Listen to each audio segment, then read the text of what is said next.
Today is January 9th, 2012. Yesterday was the one-year anniversary of the tragic Tucson shootings. So I broadcasted my show, Tiger Lily's Freedom Roar, live from the Freemont experience in downtown Las Vegas. I covered a Candlelight Vigil for those killed and injured.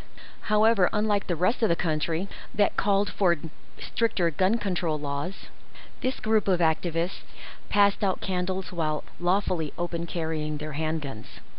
I gave a lot of love to opencarry.org, but when I read what one of the frequent opencarry.org posters emailed me, you could hear a lot of noise in the background, so I thought I'd reread it at the start of this archive.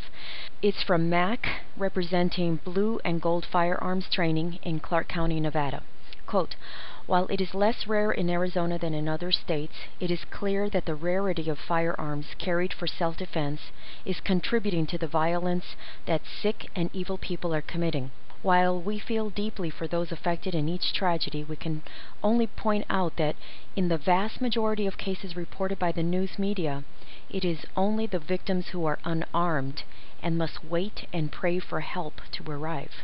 It is equally clear that despite such rare but well-publicized violence, areas where law-abiding citizens have greater freedoms to protect themselves have significantly less violent crime. It is a travesty of the news media that we do not equally hear the reports of the much more frequent cases of lawful self-defense with firearms." That was by MAC, Blue and Gold Firearms Training, Clark County, Nevada. She's disgusted with the establishment and sick of totalitarianism. But what's she doing about it? Tune in to Tiger Lily's Freedom Roar. This is Tiger Lily. I am live at the Freemont experience. Let me just say it's a beautiful day here in Las Vegas. It's 58 degrees. The skies are really super clear. The moon is fuller than full. With me, I have, in my eyes, the most kick-ass freedom fighter in the state of Nevada, or most certainly in Las Vegas. His name is Tim Farrell, and I first met him through David Stillwell. Tim Farrell and David and I and one other colleague formed an organization called Guerrilla Lawfare. And Guerrilla Lawfare is basically a rights-oriented organization that teaches people how to implement the rights that we all know we have. Tim, welcome. Thanks, Tiger Lily. It's great to be here. Thanks. Why don't you tell me a little bit about why we're here today? Well, as we know, a year ago, Congresswoman and several other people were shot by a crazy person in Tucson, Arizona. And, a lot of organizations took the opportunity to, unfortunately, try to gain some political muster out of that. And we feel that's a real shame. And one of those organizations is the Brady Campaign.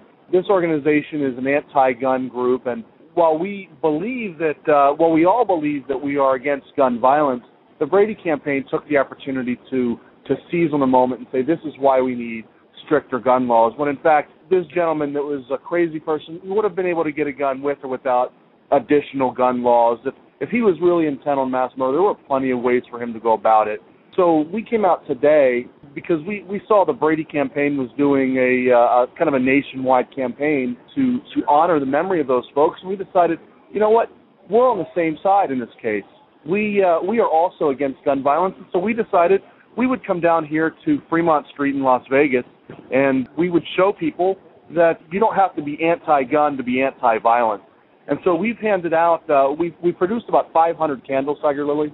We've handed out already more than half of those. In fact, one of the great things about being here on Fremont Street today is that there are people from all over the country, including a gentleman we just met from Tucson, Arizona, who said Congresswoman Gifford was his representative. And so he came up, and he was a little camera shy, so he didn't want to be interviewed today, but he did thank us for what we were doing, and he supported us and was very glad to see us here. You notice the tourists are kind of lurking around and looking at us and wondering what the heck? Sure, it's kind of difficult. Right across from us are the Mario brothers in costume, and I think I saw the Smurfs earlier.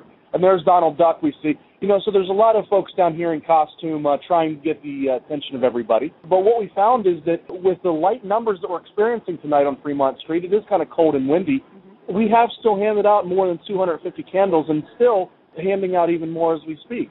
Don't you have to have a permit to do a demonstration like this? Well, in fact, my permit was written more than 200 years ago. But no, we did follow the proper channels. We contacted the Clark County Fire Department.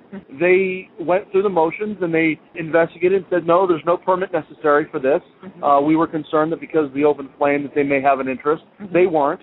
We contacted Fremont Street Experience, security, marketing. Everybody knew we were coming. They were all okay with it. Security was a little apprehensive, but ultimately at the end of the day agreed. And I think the biggest reason is this is still a public sidewalk. Right. They may treat it like a strip mall, if you will, where they are the security in charge, but at the end of the day, this is still a public sidewalk, and no permit is necessary to demonstrate and to really rally and have this vigil.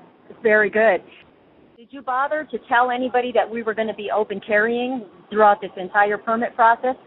No, but I mentioned it to a friend of mine, and he also neglected to mention that we were going to be wearing shoes. because in fact wearing a gun is no more illegal or controversial, if you will, than wearing shoes. I mean, it's a natural thing.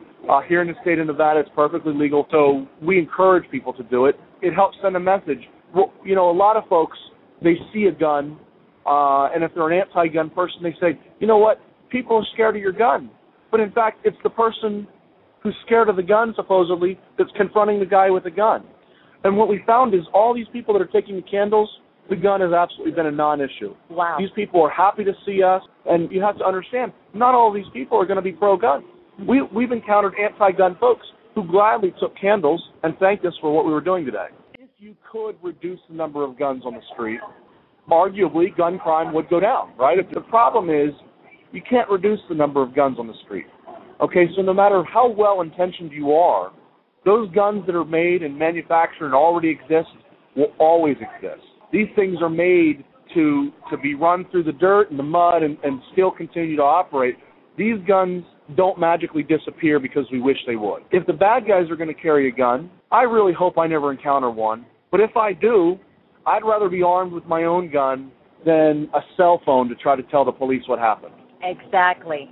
And how long have you been open carrying here, both on the Strip and here at the Fremont Experience?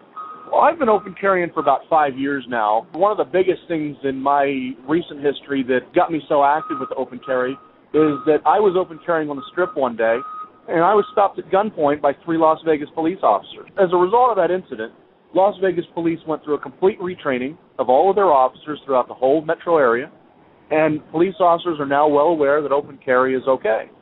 Once we knew that Las Vegas police went through that training, we organized to get together on the Strip. That happened almost 3 years ago. And since then, we've met numerous times, both on the Strip and here on Fremont Street. Thank you for having me. The activism that you do is why people like I can go around open carrying.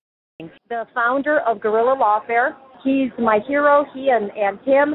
My gosh, these two guys, they're setting the world on fire. We just had a little bit of fun over here on Fremont Street. It gets me riled up every time. He went into the police office one time a couple of years ago, and he asked the secretary, can I have a department policy? And she says, why, don't you have your own? Because he just bulldozered in there with his gun on his hip, and so she thought he was a cop. And so she said, well, don't you have your own a policy? And he says, no, I don't. And she says, oh, well, I could give you one for free, but it's used, or you could pay me $12 and I'll give you a new one. He says, no, the used one will do. And she goes, okay. So she handed him the policy, and we are armed with knowledge, and oh my gosh, that's better than any ammunition. So tell me about today, Dave. Oh, I was hoping I could talk about kicking all 1,000 pages of that book up their butt. Oh, has that been fun or what? So today we have some friends in town, and we want to give them a good time. I get all the emails from the Brady campaign to prevent gun violence. It seems how I'm very much anti-violent. I agree with that part of it. However, I don't agree with the law part where they want to outlaw everybody from having a gun.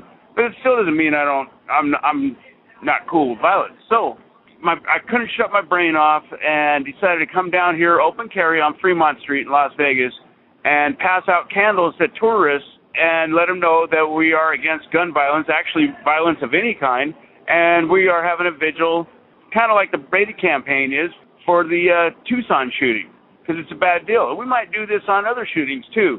It just never occurred to me before. And that's what is amazing about David. Talk about turning lemons into lemonade. He turns lemons into pina coladas. I mean, I'll say, what do I do about this? He'll say, just a minute, and then he just shifts it all around, and it's like you get the pundits talking about, oh, we need more gun control, and you just feel defeated. But Dave is one, he's like a freaking genius. It's like, oh, they're having a Brady campaign? Why don't we have our own campaign? But our campaign's going to be with guns. We're on the same team. We don't like violence either, but we also don't want to be stripped of our Second Amendment right to bear arms and to protect ourselves and our family. So what do you say to that? It's cool. We got 20 people down here from all over the country, Wisconsin, Oregon, and all sorts of California. And we're all out here with our guns, and the tourists are not scared of us. They're taking candles, and they're participating in the vigil, and they're seeing that people who are willing to defend themselves are out here in peaceful order. And one lady told me, she goes, well, you should have been down there at that shooting because it probably wouldn't have happened if you were. And she was from like New Zealand or something, and they can't have guns. She got a little chatty with me, but what a nice lady, and how cool. And so it just gets my batteries charged for the next time, Ain't that the truth? And when you think of the most horrific crime against the United States of America, it had nothing to do with gun ownership. It was somebody who used an airplane to massacre. What do you say to that? Well, take away the guns and people will they'll come up with new stuff.